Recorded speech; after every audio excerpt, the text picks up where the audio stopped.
आम्ही खातोय, पुढची पिढी आमची खाऊ शकत नाही याच्या पुढे. म्हणजे मच्छी कमी होईल याच्या, मच्छी कमी होणार, आमचा धंदा आम्ही जाणार कुठे शेवटी, कारण आमचं पोट हे आमचं याच्यावरच चालतं. मच्छी असल्यामुळे इथं कोणी बाजारात नाही बघा, बाजार अख्खा खाली आहे का नाही. बरोबर. आपण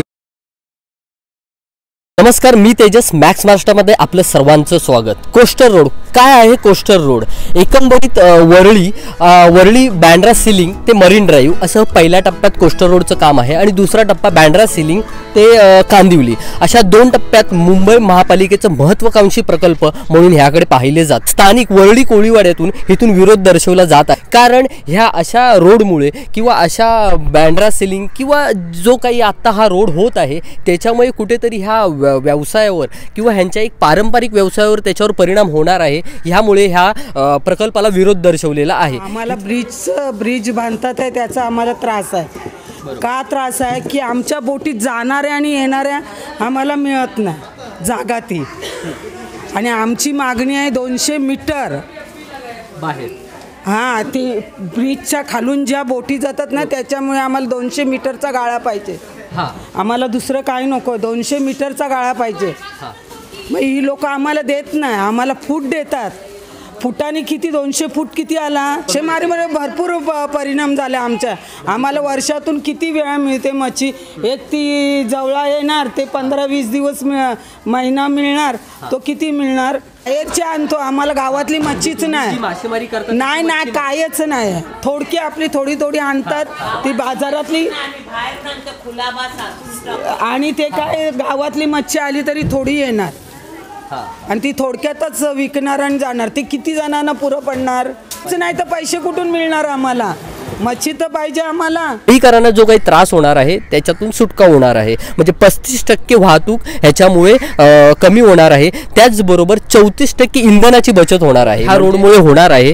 त्याचबरोबर ह्या रोडची एक वैशिष्ट्य आहे ती म्हणजे 3 पदरी अशा प्रकारचं हे रोड आहे. त्यामध्ये आपल्याला दोन्ही साईडला एक सायकल ट्रॅकिंगसाठी सुद्धा एक सुविधा करण्यात आलेली आहे. बेड बसेस, ॲम्ब्युलन्स ह्यासाठी वेगळी सुविधा करण्यात आलेली आहे. ड्राईव्ह पासून गिरगाव चौपाटीपासून प्रियदर्शनी पार्क पासून महालक्ष्मी मंदिर, त्यानंतर हाजी अली ते बँड्रा वरळी सिलिंग अशा ह्या टप्प्यामध्ये हे काम पूर्ण होणार आहे, किंवा हे पहिला टप्पा मुंबई महापालिका पूर्ण करणार आहे. रोडमुळे समुद्रामध्ये जी काही भराव होत आहे त्यामुळे येथील समुद्रामुळे नैसर्गिक अधिवास, नैसर्गिक जी काही जैविक घटक आहेत ते कुठे हिरावले जाणार आहेत किंवा ते नष्ट होणार आहेत, ह्यासाठी विरोध आहे. PMC यांनी कोस्टर रोडचा या ठिकाणी घात घातलेला आहे, परंतु इथे स्थानिक जे कोळी बांधव आहेत, या कोळीवाड्यातील अनेक वर्षे पिढ्यानपिढ्या इथे राहतात, त्यांना कुठे विचारात घेतलेलं नाही.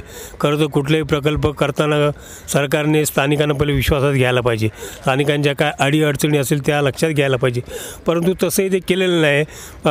त्या दिवशी मिटिंग झाली महापौर बंगल्यावर, तिथेसुद्धा इकडच्या स्थानिक नगरसेवकांनी सांगितलं की आमचा या गोष्टीला काही विरोध नाही, परंतु त्यांनी तिथे ठामपणे आपली भूमिका नाही मांडली की ठीक आहे सरकारी काम आहे, परंतु इथल्या स्थानिक लोकांचा जे काय विचार, त्यांचे विचार काय आहेत, त्यांना काय अडीअडचणी आहेत, त्यांचा पहिली पूर्तता करा आणि मग या कोस्टर रोडचा घाट घाला. कोळी बांधवांचा काही विरोध नाही कोस्टर रोड कडून नाही, प्रगती आहे, महाराष्ट्राची प्रगती व्हायला त्या दृष्टीने योग्य, परंतु ह्या बोटी हे बघताय तुम्ही, इथे त्यांच्या बोटीच लागतात सगळ्या, या सगळ्या त्यांच्या बोटी आहेत. आता इथून या बोटीत इथे लागतात, इथून त्या बोटी मच्छीमारासाठी ते घेऊन जातात, आणि या मोठ्या बोटी नाही, छोट्या बोटीत हे फार खोलवर या जात नाहीत, या काही या एवढ्या अंतरावर जातात आणि ती मच्छीमारी करतात. छोटे कोळी लोक आहेत, तर त्यांनाचा जो यांच्या पोटावर गदा आणली गव्हर्नमेंटनी, त्यांचा विचार न करत त्यांच्या कुटुंबियाची वाताहत होईल. त्यामुळे त्यांचे असं म्हणणं या ठिकाणी 2 पिलर येणार आहेत असं आमचं ऐकू होतं आहे. प्लॅनिंगमध्ये कुठेतरी यादी समोर जे पिलर येणार आहे ते जर पिलर आणि ते जर भरावरून जर भिंत आली पूर्ण, तर कोळी बांधवांनी इथून या मार्गातून कशी बोट याची मच्छीमारी करणार ते, आणि येताना इकडे कसं परत यायचं, ते जर आलं त्यांचा संपूर्ण हा पोटापाण्याचा व्यवसायच बुडेल आणि ते देशोडीला लागतील. त्यांच्या 5 पिढ्या या ठिकाणी काम करतायत, तिथे वर्षानुवर्षे कोविडत राहतात. मला वाटतं गव्हर्नमेंटने याचा पहिला विचार करावा. इथल्या स्थानिक लोकांच्या ज्या काही समस्या आहेत त्यांच्या पूर्तता करणे गरजेचं आहे. हां, ते सगळं त्याला प्रायोरिटी गव्हर्नमेंटने द्यायलाच पाहिजे. BMCने काय सरकारने त्यांना बसलं पाहिजे, त्यांच्या विचार केले पाहिजे. त्यांचा लोकांचं पोट आहे त्याच्यावरती, मग ते त्यांचं पोट जर भरलं नाही तर मग उपयोग काय त्यांचा एवढी वर्ष राहून इथे. मग त्याच्यासाठी गव्हर्नमेंटने त्या लोकांचा विचार पहिला केला पाहिजे. त्यांच्यावर बसायला पाहिजे ना. त्यांच्यावर काय प्लॅनिंग आहे ते करायला पाहिजे. पहिलं मागच्या वेळी पण सुद्धा हा ब्रिज झाला. या ब्रिजच्या वेळी पण त्यांना असं सांगितलं गेलं की हँगिंग होणार आहे, पिलर येणार नाहीत.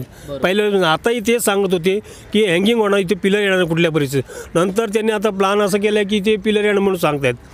तर हे असं कोळी लोकांना विश्वासात न घेता त्यांना कुठेतरी दिशाभूल त्यांची करतात आणि फसून त्यांना त्यांच्याबरोबर चर्चा करतात, त्यांना गुंतवून ठेवतात. चर्चा करायची, गुंतवून ठेवायचं आणि काम चालू करायचं, जेणेकरून चर्चा गुंतलेले असताना काम आपलं पूर्ण होईल, असं त्यांचा एक डाव आहे. ह्याचा तर त्या कोळी लोकांचा त्यांनी विचार करायला पाहिजे, अशी आमची माफक अपेक्षा, कोळी लोकांची ती अपेक्षा आणि आम्हाला तसं वाटते. आमचा कोळी बांधवांचं एवढाच म्हणणं आहे का आमचा जाण्या येण्याचा मार्ग आहे जो कोस्टल रोडच्या आतून येणार आहे, त्या कोस्टल रोडचा एवढा आम्हाला विकल्प बेकार होणार आहे का आम्हाला समुद्र किनारा गाठताना नाकीनं होतील. वेळ आल्यास आमची आत्महत्या तिकडे त्या कोस्टल रोडच्याच जवळ होणार. तर याची मेहरबानी करून आमचा जाण्या येण्याचा रस्ता तुम्ही मोकळा ठेवा आणि तुम्ही कोस्टल रोडवाला तर कोस्ट काढणारा रोड बांधा, त्याचा आमचा काय विरोध नाही. पण आमची एकच मागणी आहे का आमचा जो रोड बोटीचा जाण्याचा आणि येण्याचा आहे, म्हणजे दरवाजा आपल्या घराला जर दोन्ही दरवाजे खुल्ले नसतील ते एक दरवाजा आणला आणि एक दरवाजा बंद झाला तरी आपल्याला हे होतं. तर आमचे दोन्ही दरवाजे बंद होणार आहेत. मग दोन्ही दरवाजे बंद झाल्यावर आम्ही बोटी आतमध्ये आणणार कसे, आम्ही या बंदरात येणार कसे ना आम्ही घरी जाणार कसे. पण आहोत इथल्या वरळी जे कोळी बांधव आहेत त्या स्थानिक लोकांबरोबर आपण संवाद साधणार आहोत. नेमकं त्यांना काय प्रॉब्लेम आहे, नेमकं त्यांना काय समस्या आहेत ते त्यांच्याकडून आपण जाणणार की मच्छीमारीवर याचा काय परिणाम होतो. आम्हाला पहिली गोष्ट म्हणजे हा कोस्टल रोड काय आहे हा विश्वासात घेतलाच नाही, काय सांगितलंच नाही. आणि आमच्या मागण्या अशा आहेत की आम्ही हा रोड जो आत्ता हे लोक सर्वे करता आलेले ते आम्हाला रस्ता आहे, म्हणजे आमचा चॅनल बोलतो ज्या बोटी जायचे यायचे त्या मार्गावर यांचे एक नव्हे तर 2 ब्रिज जाऊन आम्हाला आत्तापर्यंत 3 ब्रिजच्या खालनं जायचे आणि ते ब्रिजचे पिलर ते आमच्या मेन चॅनलमध्येच आहेत. किमान 2 चॅनलच्या मधीत आम्हाला 200 मीटरचा रस्ता हवा आहे, तो त्यांना मान्य नाही. आणि त्याच्यामध्ये परत हा नरिमेन पॉईंटपासून जी भरावळ टाकत येणार आहात त्याच्यामध्ये आमची मच्छीमारांची पुरी जागाच जाते, म्हणजे जी पारंपरिक मच्छीमारी करतो ना आम्ही ती जागा पुरी उद्ध्वस्त होते.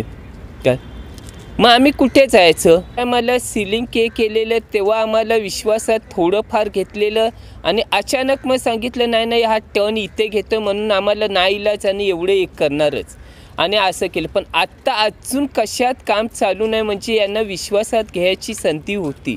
मग का नाही आमची जनरल बॉडी म्हणजे फिशरिंग डिपार्टमेंटला किंवा आमच्या संस्थेला कळवलं.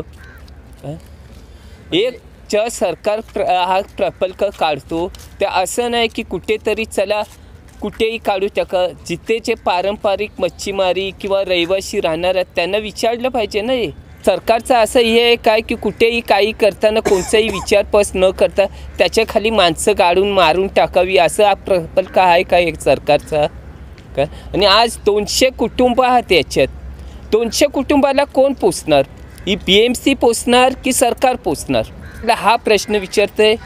कोस्टल रोड याचा अर्थ काय. रोड म्हणजे जो किनारीला जातोय तो, मग हा किनारीपासून 500 मीटर आतमध्ये का चालला आहे काय. आणि जी भरावळ टाकणार आहे परत सरकारने हा विचार केला आहे काय आत्ता कशात काही नसताना कोळीवाडे जिथे तिथे वडली डेअरीपासून ते कोळीवाडे जिथे तिथे पाणी मान्सून सीझनचं मारते. आता हा 500 फुटाचा भरावळ टाकला आतमध्ये याच्याने काय परिणाम होणार आहे. सातपाटीला तर तुम्ही बघितलं यावर्षी कसं घराच्या वरनं लाट जात होती, म्हणजे हा भरावळ झाला तर कोळीवाडा नक्कीच डुबणार आहे. मग सरकारचा हेतू काय आहे, कोळीवाडा डुबवायचा की हे फास्ट हे करायचे त्यांना रोड करायचे.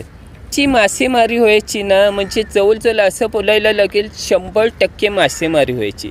हा ब्रिज झाल्याच्या नंतर 50-75% घटली एकदम काय आणि 25% आता कुठे चालू होती. शेतकरी आत्महत्या करतात तसे आम्हाला रोज एकेकाला आत्महत्या करावं लागेल. इथलं प्रमुख म्हणजे कोळंबी, पापलेट अशा प्रकारची मच्छी आहे. मात्र ह्या अशा रोडमुळे इथल्या पारंपरिक व्यवसायावर एक गदा आलेली आहे किंवा ह्यांच्या पारंपरिक व्यवसायावर त्यांना कुठेतरी एक तोटा सहन करावा लागत आहे. त्यामुळे हा विरोध दर्शवला जात आहे. त्याच्यावर काही आम्ही एक इंच का अर्धा इंच पण कमी होणार नाही या गोष्टीवर. तर जरासा वारा झाला तर त्यांची बोट लागू शकते, तर आमची बोट लागली तर अक्षरशः फुटून जाईल. म्हणून आम्ही कमीत कमी 200 मीटर ही गाळा मागतोय.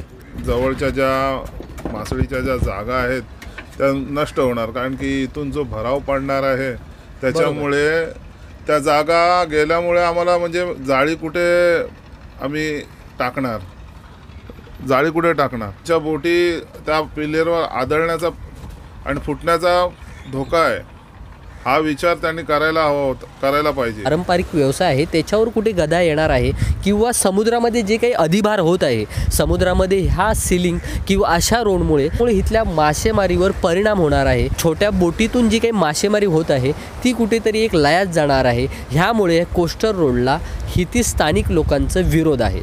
बोट छोटे होडीवाले आहेत त्यांचं तर ते आणि म्हणजे ते गेलेच कामात ना, ते कुठे जाणार वरवत.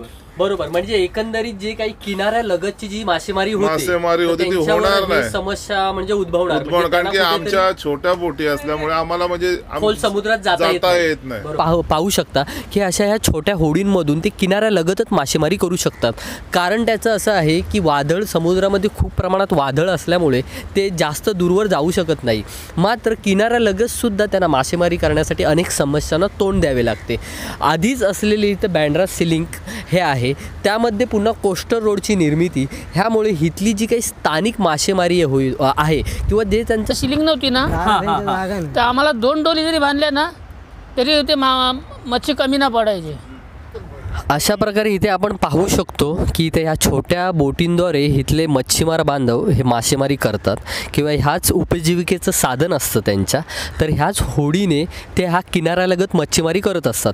मात्र आपण ह्या बँड्रा सिलिंग किंवा आता जी काही कोस्टल रोड होणार आहे तर ह्या रोडमुळे इथल्या नागरिकांवर कोणता परिणाम होतो किंवा कशा प्रकारे इथली मासेमारी ठप्प होणार आहे किंवा कमी होणार आहे. परिणाम होणारच ना. आता समुद्रामध्ये माशांना राहण्यासाठी वगैरे जागा असते, ती ड्रिलिंगने फोडली जाणार. बरोबर, मग ते परिणाम होणार ना. ते मासे इथे जे राहणारे स्थायिक मासे आहेत ते इथून निघून जाणार, मग परिणाम होणार की नाही. कोस्टल रोड हे देशातील सर्वात महागडं रोड म्हणून ठरणार आहे, कारण एकंदरीत ह्याचं खर्च हे अवाढव्य आहे. त्याचबरोबर ह्याची जी आराखडा किंवा जी आखणी करण्यात आलेली आहे ती इतर रोडच्या दृष्टीने खूप पाहत राहा मॅक्स महाराष्ट्र.